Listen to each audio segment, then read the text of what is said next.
You ask Tiger to solve. This deals with linear equations with one unknown.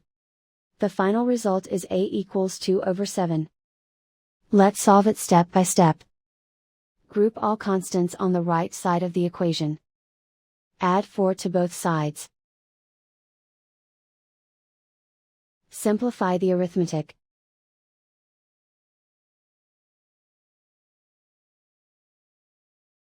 Isolate the a. Divide both sides by 14. Simplify the fraction. Find the greatest common factor of the numerator and denominator. Factor out and cancel the greatest common factor. And so the final result is a equals 2/7.